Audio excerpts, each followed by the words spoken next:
very special project. For those who I've not met yet, my name is Elena Altman, and I'm the co-executive director of the Bentway. And we are really excited to introduce you to one of the most exciting multimedia artists practicing today, Quayola, and his practice. And the Bentway is particularly proud that we are the first organization to bring his work to Toronto with the new commission, Solar, that you will all have the unique opportunity to preview tonight. This project was made possible by a landmark partnership between the Bentway and Video Cheetah, which is Rome's festival of digital culture. And much like the Bentway, Video Cheetah is another organization that's reimagining a former site of industry into a uniquely urban destination, transforming the disused Gazo Metro in Rome, once used to store the city's central gas supply, into a space for annual celebration and culture. And so this July, Solar, the piece that we commissioned together, took over the skies of Rome and lit up the Gazo meter, and tonight it is going to take over the Gardner for a very special presentation. This presentation also marks the conclusion of the Bentway's Sunshade season. Over the last 6 months, we have been working with artists and designers, community members, and policymakers to re-examine our relationship to both sun and shade amidst rising heat crisis in our city and elsewhere. And we're also asking questions about what that means for the future of public space and the future of our city. And all season long, our artistic partners have been revealing new ways to collaborate with both sun and shade, have been showing us how we can embrace them as new creative tools. And I really couldn't imagine a better project to conclude the season with, because this project really harnesses the power and the patterns of the sun in ways that we haven't seen before. As we delve into tonight's discussion and our ever-changing relationship with nature and its patterns, we recognize that these patterns are not just physical. They are deeply spiritual, cultural, and relational. And they reflect ways of knowing that Indigenous communities have practiced for thousands of years. We acknowledge that the Bentway's work learns from these ways of knowing and takes place on the treaty lands of the Mississauga of the Credit, the traditional territory of the Wendat, the Haudenosaunee, the Métis, and many other Indigenous nations. Toronto is now home to a diverse Indigenous people, and we recognize them as the past, present, and future stewards of this land. And we are grateful to have the opportunity to work together to care for this land and to act as stewards of these spaces. The Sun and Shade season would not have been possible without the generous support of many partners, including the David Cornfield Melanoma Fund, the Balsam Foundation, the Government of Ontario, TD Bank Group, and the Save Your Skin Foundation. And I want to extend a special thank you to all of our supporters who helped to bring Solar to fruition here in Toronto. The Italian Cultural Institute, Light and Dark, Christie Lights, Apex Sound and Light, the Design and Technology Lab at the Creative School at TMU, Autodesk Research, Encore Global, and of course our host tonight at Hotel X.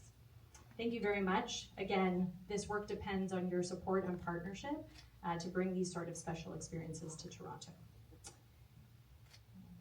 We are also very grateful for the support of our new MP, Chi Wen. And she, since April, has been our representative in Ottawa, really advocating for waterfront communities, and her commitment to ensuring that these communities and spaces like the Bentway are places where we can all live and grow and thrive has been so encouraging. And we're so happy that she is here with us tonight to say a few words, so I'm going to invite her to the stage.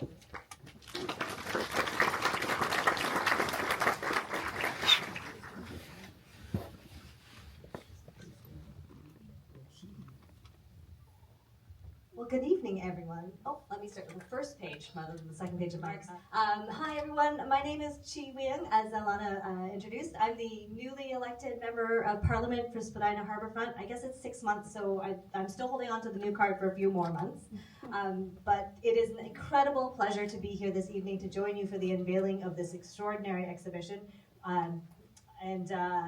I want to acknowledge that this is a really special exhibition. It's a mesmerizing encounter between art and light and technology, and it's going to turn the underside of the Gardner Expressway into a glowing horizon. I love the idea of using robotics and technologies to tell the story, to transform the space into a simulated sunset. And for me, this is a kind of an urban intervention that can help us all pause, reflect on the city's space, and be reminded of our deep connections to one another in the city. I'm particularly proud to support the incredible work at the Bentway. It's an organization that I think is doing leading and exemplary work and really is holding space so that we can explore what's happening in the arts and in our public spaces. It is truly possible to reimagine public space, not just as a site for art and creation, but as a way to bring people together and to build community and to spark new conversations about the kind of city that we want to live in. Under the Gardener, the Bentway continues to prove that public space can be truly imaginative and inclusive and inspiring. So a huge congratulations to the team at the Bentway, to Quayola, to Videochita, and the entire creative team for bringing this extraordinary work to life. It's truly a world-class installation and it will be making magic in our streets and our city. I can't wait to see how others experience this, and I hope that you are able to take the show in and bring a friend and come back for more. Like, we need to be supporting the arts and our city and all of the private magical things that make it so special. So thank you so much to the Bentway for this extraordinary work.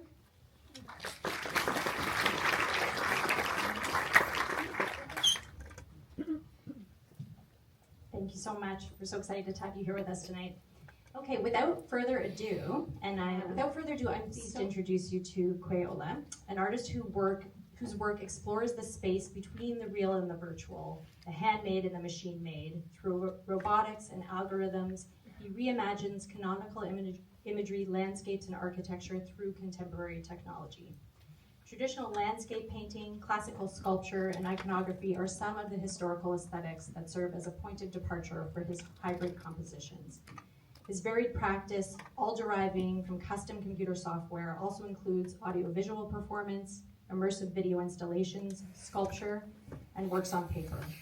And his works have been performed and exhibited in many prestigious institutions worldwide, including the V&A in London, the Park Avenue Armory in New York, Palais de Tokyo in Paris, and the Sundance Film Festival, to name just a few.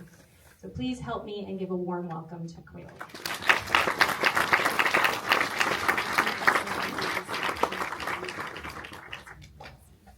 Hello. Hello. Hello.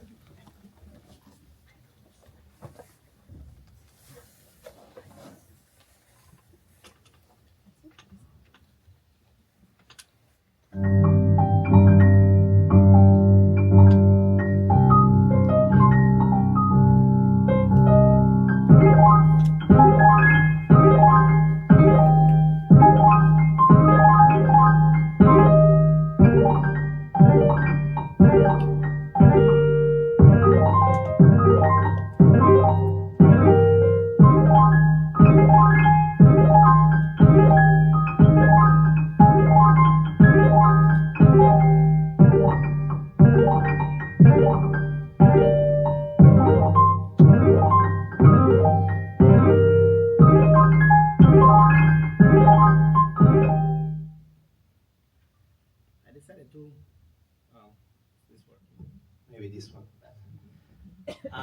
Yeah, I decided to show you a lot of things, but solar, because I thought maybe solar, you would see it. But I remember studying art when I was a kid, the first art school I did, like in the 90s in Rome. I remember studying composition of historical paintings. There were these kind of exercises that they let us do, where on one side there were sort of analysis of iconographical themes, but on the other side there were these kind of compositional analysis. There were these very analytical ways of describing a painting. And in order to do that, you really need to look beyond that kind of iconographic layer, that kind of historical layer. It's quite a difficult exercise somehow. Sometimes they used to let us flip the painting in order not to get distracted by that. So the idea really of looking at something sometimes so familiar, but with a different pair of eyes, is really something that sort of stuck with me and continues to be something really present in my practice. Let's say if we fast forward maybe 25 years, a bit more, maybe since then, we also live in a very different world today, where this kind of mediation, this kind of different types of observation is constantly brought on us by technology. Technology becomes a context, becomes a sort of different pair of eyes that provide us a new new readings of reality. And I love, of course, the excitement of how technology projects us onto the new. That's what drove me to technology in the first place, in the beginning.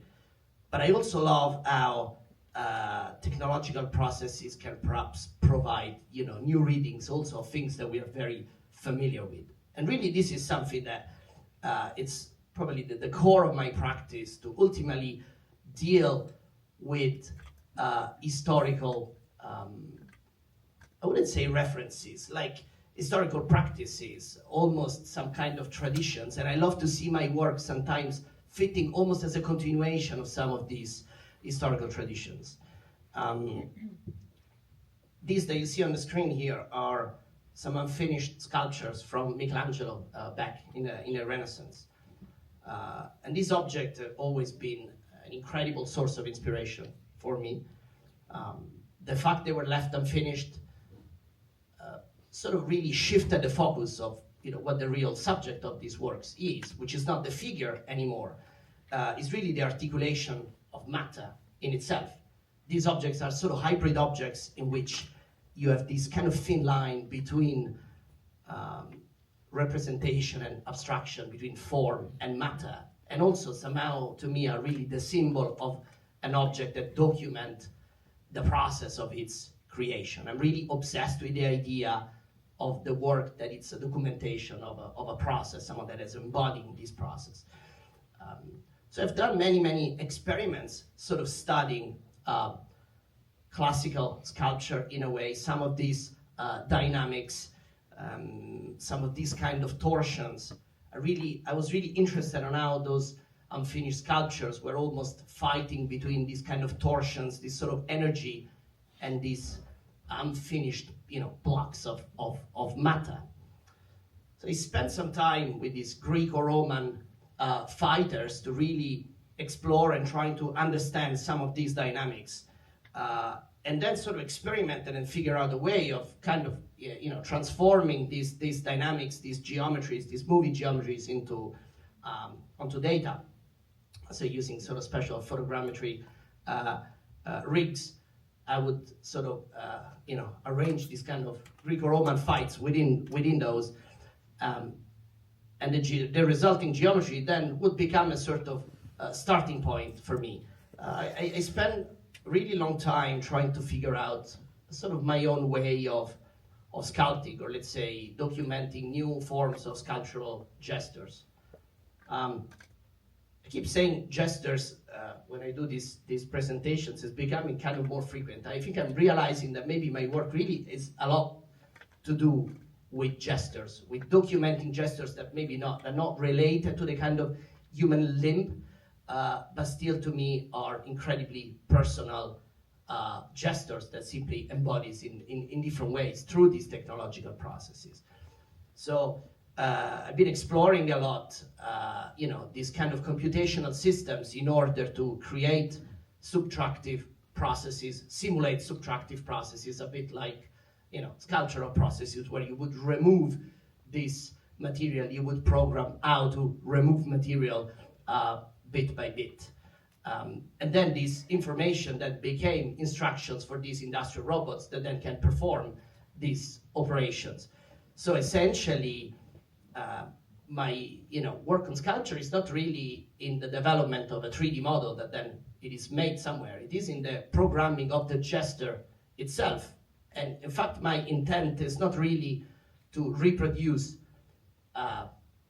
figures or historical sculpture, but rather to explore the gesture of the machine in itself, almost explore the space surrounding maybe this object, never really reaching them, as a pretext to really explore this kind of new robotic expressiveness, I guess.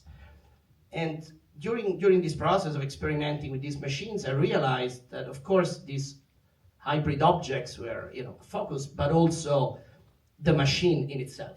And to really show the machine, to be able to exhibit the machine, essentially exhibit the process itself becomes this object of contemplation.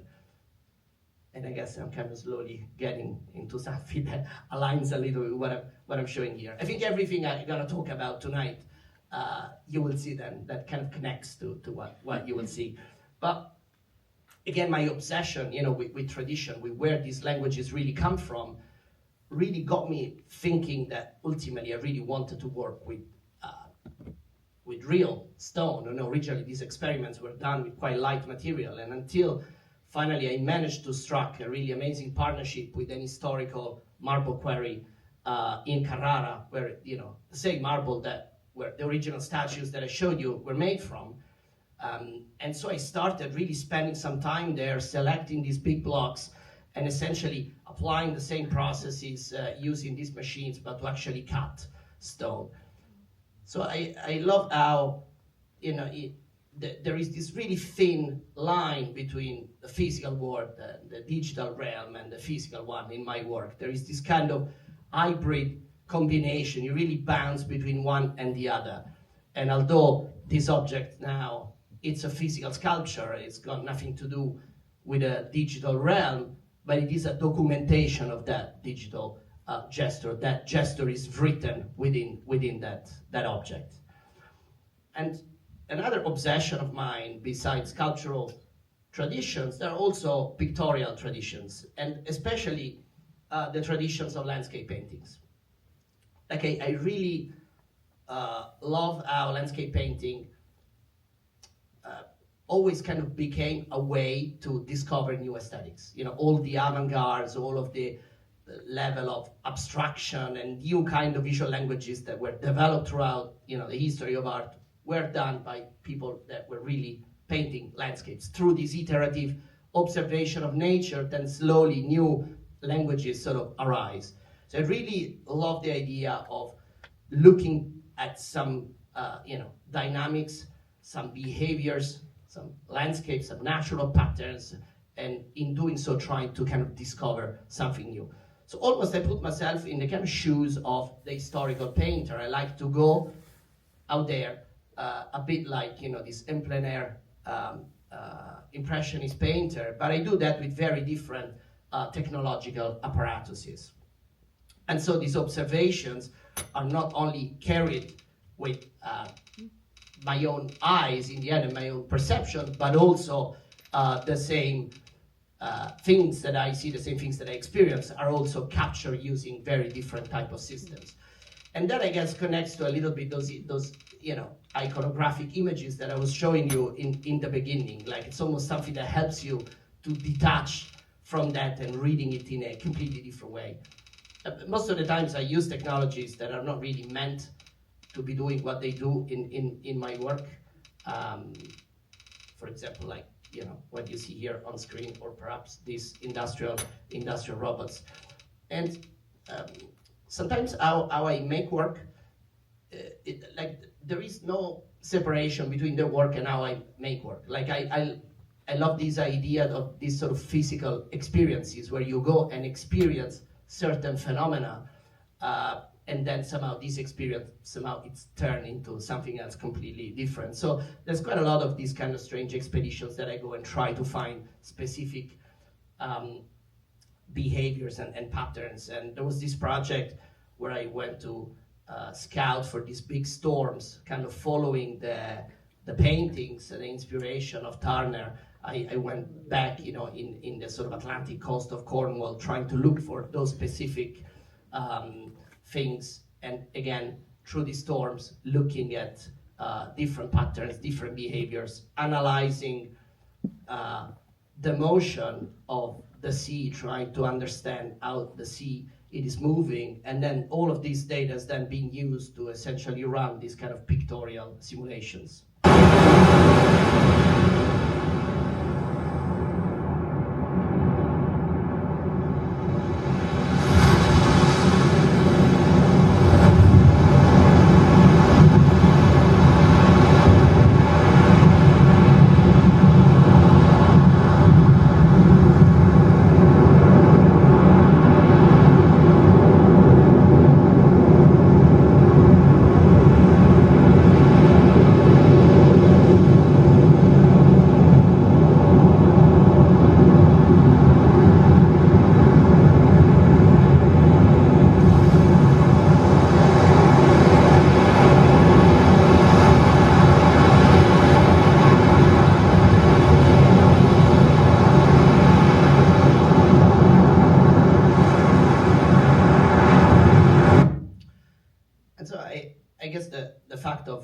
this kind of primordial experience, of observing some sort of natural behavior.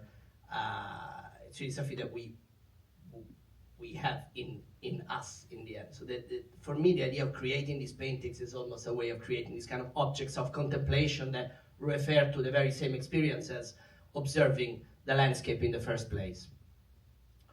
And I guess this was really the sort of beginning of the inspirations that drove me onto solar. There is, of course, a huge tradition in landscape painting in studying light, how light hits objects, how light sort of behave.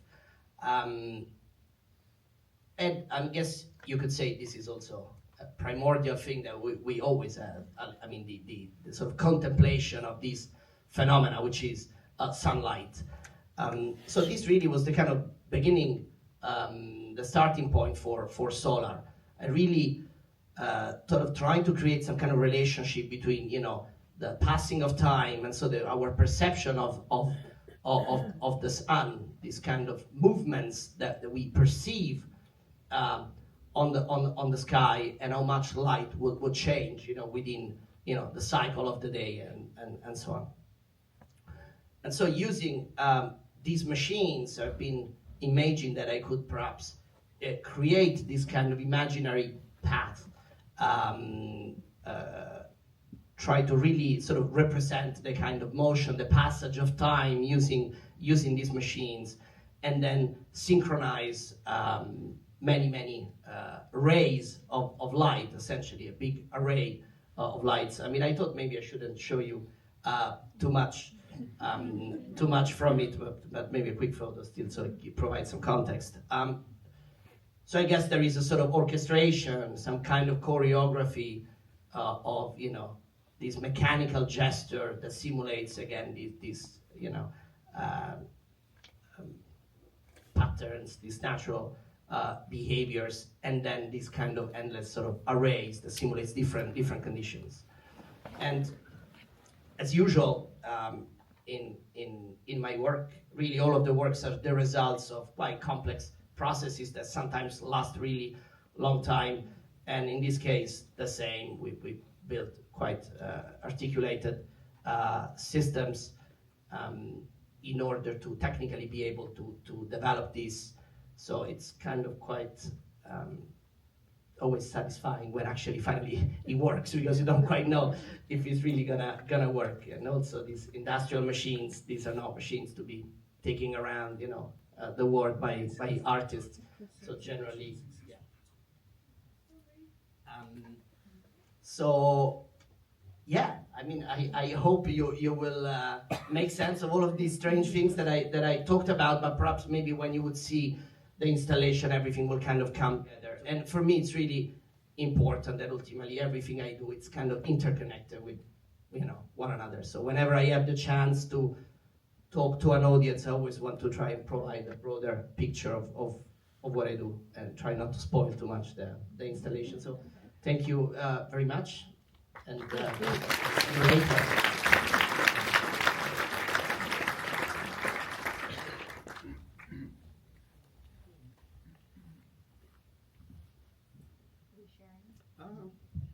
Should have one more, I think. Well, thank you so much for sharing the work, giving us a bit of a teaser of what's to come. I'm going to start this conversation first by admitting that I am a sub tonight. Unfortunately, our creative producer of major projects, Alex Rand, who has really steered this project from conception to completion, was not able to take on this conversation, but I want to thank him and Stephanie Dudek and Vanessa Costa and all of the amazing team on the Toronto side. From my team, actually, quite a lot of thanks to all Absolutely. of the Bentway team and everyone here, because it's been quite challenging, project, and without your amazing team, it would have been possible. And likewise. So please, can we just give a round of applause to everybody? So I'm going to do my best to channel Alex in this conversation. But actually, I'd like to begin with a question. When we met here in Toronto, you mentioned to me that you've been working with computer software from a young age. and actually were very much inspired by your brother who studied architecture in the 90s, and not to date myself, but I may have started my architectural career in the 90s as well, so was familiar with the software at that time.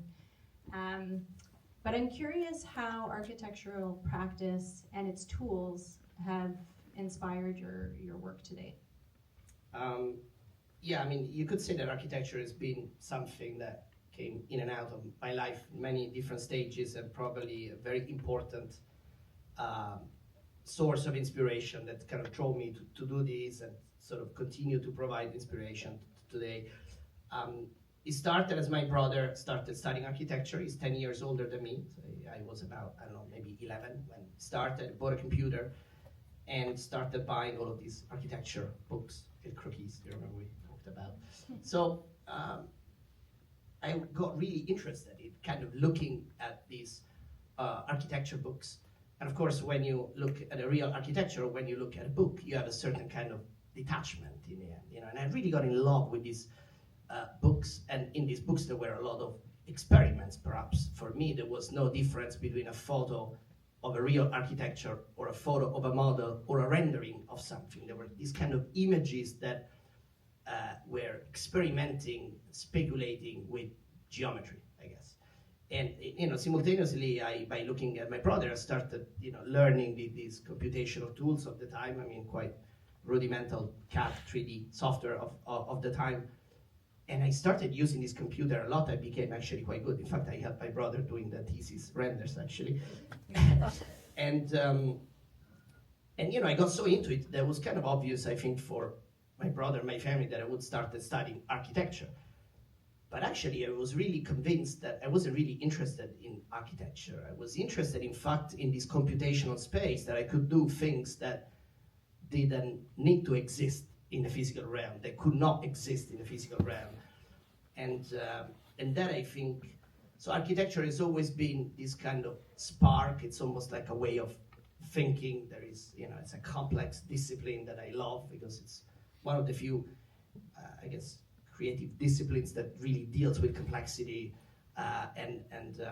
So that's what kind of got me started. And then in London, my best friend was also studying architecture at the Architectural Association, and so I started kind of getting into that world. And that world started getting quite a lot into my experiment, because maybe there were traces of these inspirations that you could read in the work. And so there's always been an interconnection with, you know, the academic architectural, you know, academic circle, I guess, yes. Yeah, often people ask me, so what is, now that you're not practicing architecture anymore, now that you work for the Bentway, and I say, well, am I not practicing architecture? I think that to really engage with the space like the Bentway, you have to be thinking spatially. And a project like Solar is so spatial. So I'm actually curious, you know, obviously this was a project that was designed to travel, and it's been shown in a different context already, but how have you adjusted the project? How has it responded to the site? It's concrete, it's monumental scale, it's surrounding neighborhoods. I'm very curious how it finds itself at the Gardner. I think usually, even when I exhibit, you know, my video works, and sometimes video works that are simply a single channel video work, still there's a lot of work in trying, you know, understand the space, and the space really, it's a big, you know, source ultimately that dictates what kind of experience, you know, you can do, and I think that there's a lot of responding to the space, even when I'm showing something simple. So of course, when you show something more complex like this, the space becomes really crucial. But this project, something that I forgot to mention, also marks this kind of strange milestone of being the very first project that I do with light. I never work with light. So usually I work with, you know, things that I have a bit more experience with, in a way. So when I see a space, I already know exactly how things will be done and how. And you know, this project has been, of course, quite challenging, because yes, you can simulate things, you can try and get a grip, but ultimately, you know, it's a bit, you know, the hours of flight that counts, you know, and with this type of, so I am very happy that I think there was, some intuition that went in the right way. I think also I have to say that also the team at Bentway, we had a lot of conversations in trying to understand, to get a sense of the site.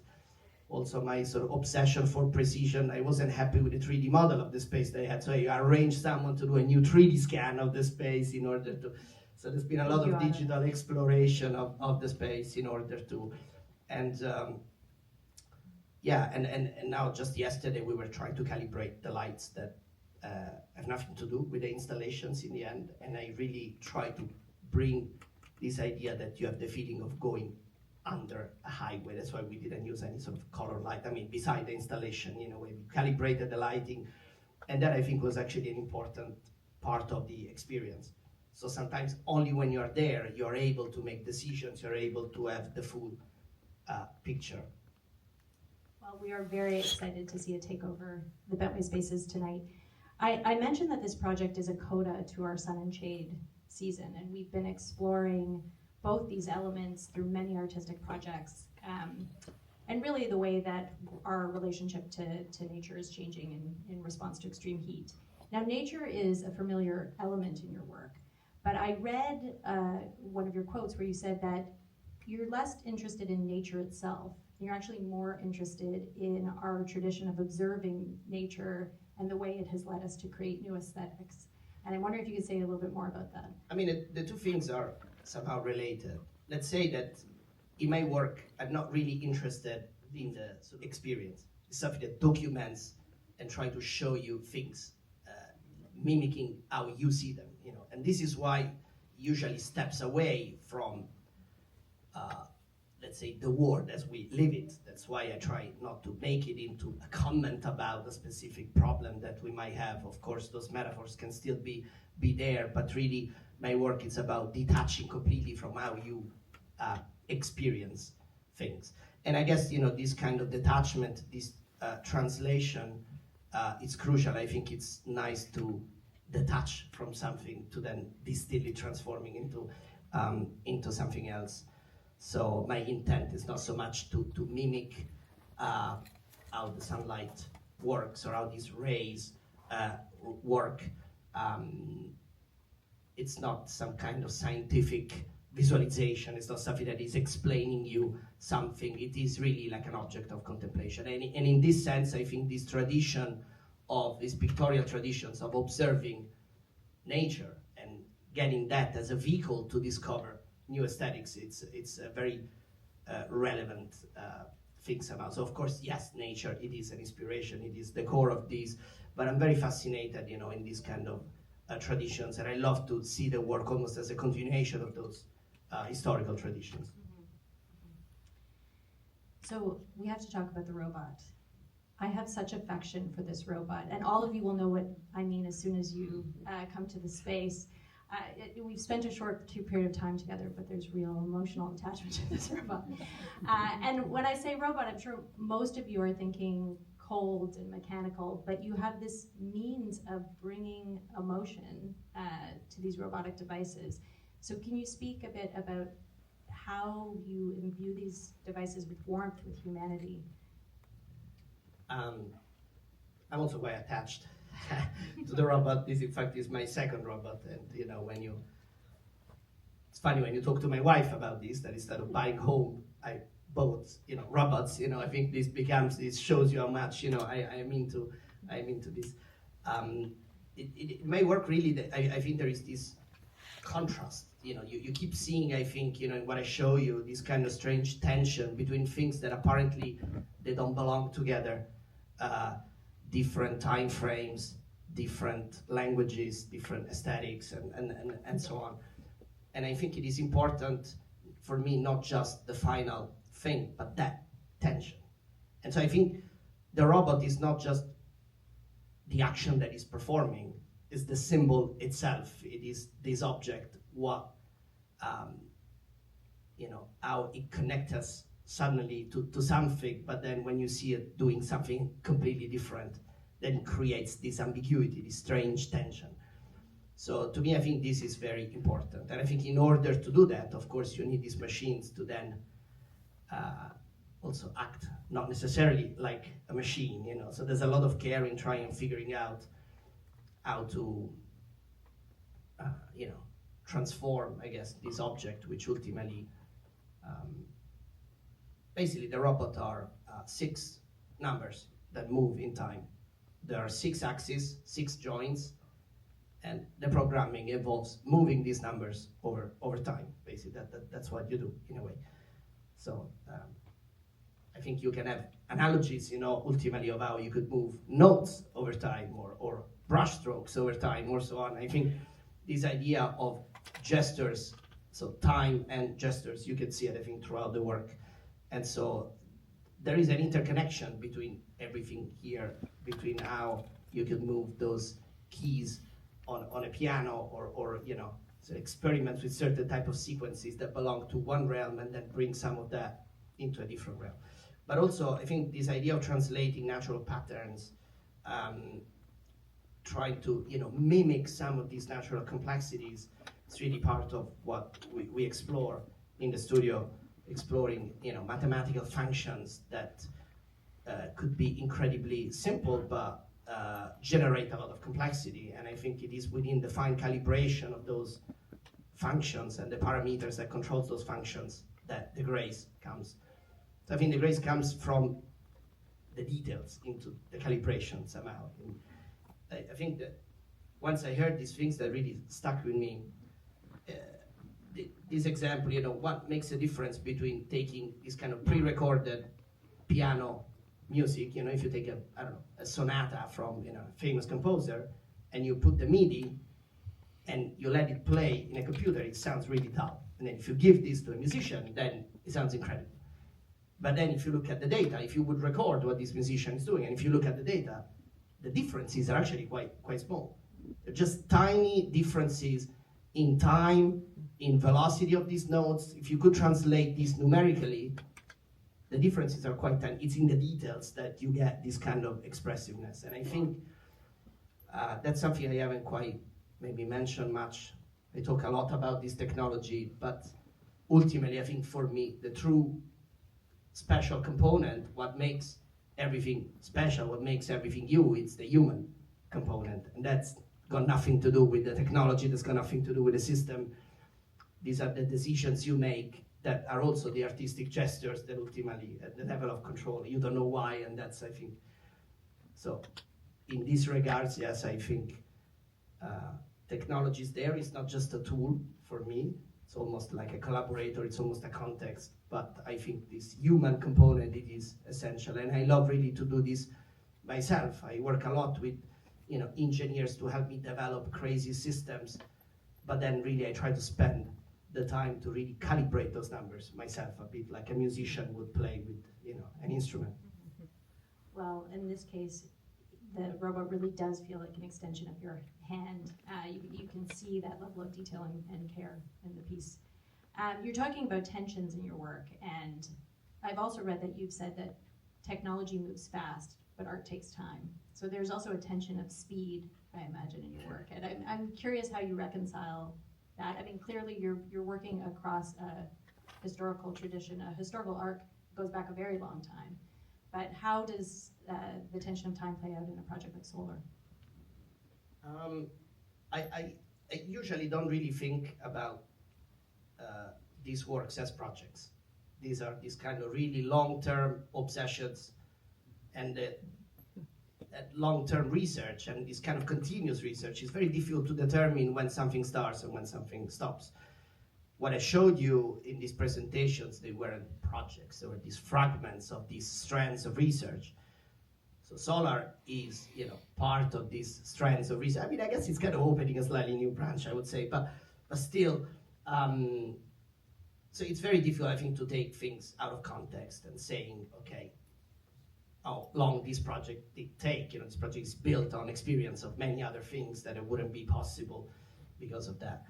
And I really quite conservative in a way in how I employ new technology. I'm always hesitant, actually. I always apply brakes because I really want to be in control of the technology. I think I love that throughout the work that I've done, I don't know, in the last 20 years, you are able still to see me whatever the technology is that I'm using. And I think in order for this to happen, I think you need to be in control of that technology. So I think some of these processes, they take long times. I mean, it took me 10 years to figure out how to make those sculptures, with the robots. And I think this is maybe an initial step into trying to work with lights, although built on these robotic gestures. I think still it's a long way to go. So it's good to celebrate inefficiency, in making art, I guess. Of course, you use technology, you try and, make efficient all of the things that could be made efficient, to then celebrate inefficiency. And I think to be able to spend 2 years thinking about how something should vibrate, or how maybe those leaves could be translated into those notes on a piano, or those ways, and then it takes time. And so sometimes you think about it for a year, and then maybe you start doing something, then you sit on it, and then suddenly there's like 5 years later, that thing slowly come to. So I love to celebrate that kind of pace. So usually also, in a more practical sense, maybe in the studio, there is a bit of a separation between the works that I've made that very actively, very fast are deployed and go around. But then the research in making new works, it's actually really, really slow, and I try to keep the two things separate. So I think that's an important lesson maybe for us all, that take the time to celebrate inefficiency. It's important. So we've talked about the site and we've talked about the technology, but just as we were waiting for people to arrive today, you said, well, now I get to see it with the audience, and that's when the project really comes to life. So can you talk about the role of the public in your work? What does it mean to work in public space? What role does the audience or to the participants play in shaping the projects? Well, on one side, my approach is quite selfish. I mean, in the end, these things, I really do it for me. They're really related to this obsession in the end, So I think I rarely think in a way that is audience related, in the sense, is this gonna be liked by the audience? Is it gonna work? Are they gonna like it? This is not kind of questions that I really tend to very dangerously ask, but I think somehow that makes it maybe work better in a way, because I think these obsessions then are your obsessions, and this is a documentation of ultimately what you do. But this enormous amount of work, that there is behind this project, all of this research, it wouldn't be feasible if you wouldn't have the satisfaction of showing people contemplating this. I mean, the amount of time, the amount of resources, the amount of energy that takes into developing these things.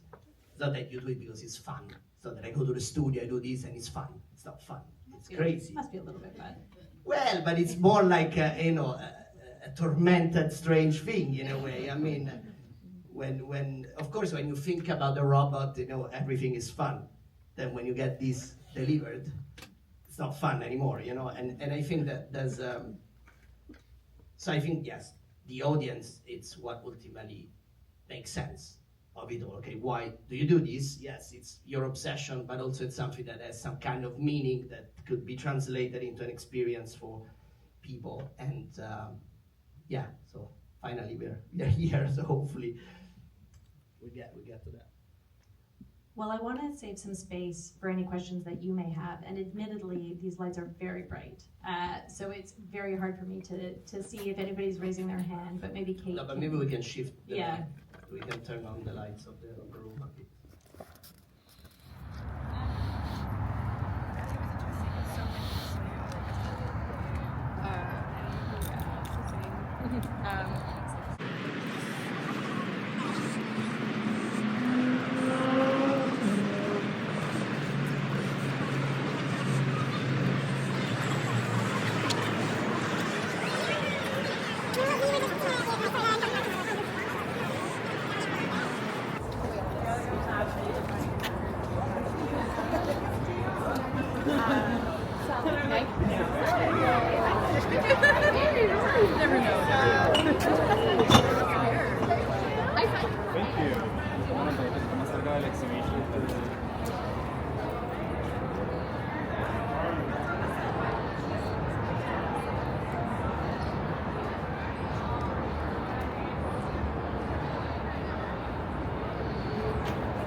So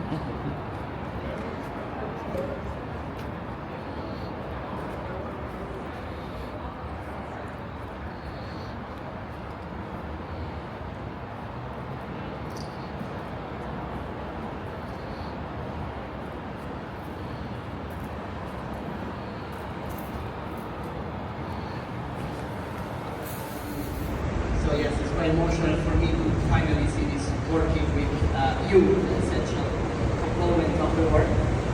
I talked extensively about my life and everything during this talk earlier, but maybe for someone that maybe wasn't there, just to quickly give you an idea, this is really the result of my long-time obsession with to a different realm that perhaps becomes sort of point of departure, a starting point to discover something new. And technological apparatuses are also an important aspect of my practice. And really what you have here is essentially a big machine made of many elements to really document this kind of strange gestures of light. So although driven by technology and somehow quite technological per se, but this is really for me a reference to the traditions of landscape painting, to pictorial traditions, to this idea of observing light as something that can provide a condition for images to exist. So I hope you will enjoy and should be free to move around. I guess it's a bit like contemplating a landscape. There isn't really a specific vantage point, probably to move around. I noticed that from up there actually it's quite nice, but we will probably run into a few nights and find your place. And cheers. Thank you for being here, and thank you, Bentway, for your incredible support.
Bravo.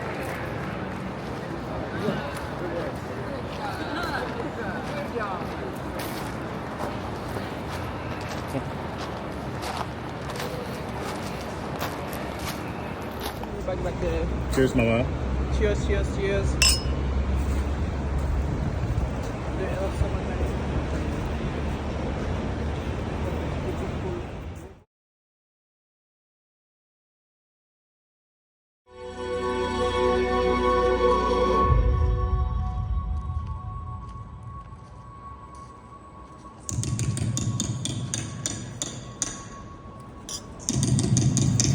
Well done.